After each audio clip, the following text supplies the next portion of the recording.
दोस्तों, क्या आपने कभी रात के अंधेरे में जुगनू यानी फायरफ्लाइज को टिमटिमाते देखा है? इन छोटे छोटे जीवित नेचुरल लैंटर्न्स की चमक के पीछे का विज्ञान बेहद दिलचस्प है।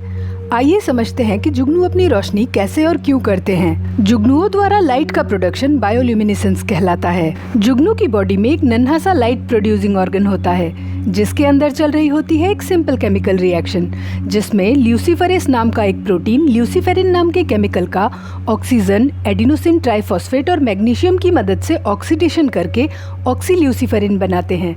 और ऑक्सील्यूसीफेरिन ल्यूसीफेरिन का एक्साइटेड स्टेट होता है, जो दोबारा ग्राउंड स्टेट में पहुंचने के लिए एक्सेस एनर्जी को फोटोन के रूप में रिलीज करता है, जिसे हम लाइट की तरह परसीव करते हैं। जुगनुओं का जलना और बुझना पूरी तरह से ऑक्सीजन की अवेलेबिलिटी पर डिपेंड करता है। जब ऑक्सीजन अवेलेबल होती है तो लाइट ऑर्गन जल उठते हैं, और जब ऑक्सीजन नहीं होती तो लाइट बुझ जाते हैं। लेकिन जुगनुओं की ये रोशनी गर्म नहीं होती, क्योंकि इसमें इंफ्रारेड रेडिएशंस नहीं होते, जिससे एनर्जी हीट के रूप में वेस्ट नहीं होती। जुगनू की रोशनी ठंडी रोशनी होती है, जिसकी विजिबल स्पेक्ट्रम में येलो एंड ग्रीन की वेवलेंथ होती है। अगर जुगनू का लाइट प्रोड्यूसिंग ऑर्गन गर्म हो जाए तो जुगनू खुद भी इस गर्मी से बच नहीं पाएंगे। तो जुगनू कैसे तय करते हैं कि कब जलना है और कब बुझना है? दोस्तों, जुगनुओं के पास अपने लाइट प्रोड्यूसिंग ऑर्गन तक पहुंचने वाली ऑक्सीजन की मात्रा पर खुद का कंट्रोल होता है, और ऑक्सीजन को कंट्रोल करके जुगनू अपनी लाइट का स्विच ऑन और ऑफ करते रहते हैं। यानी इन छोटे छोटे नन्हे जीवित लैंटर्न के लिए ऑक्सीजन ईंधन की तरह काम करती है,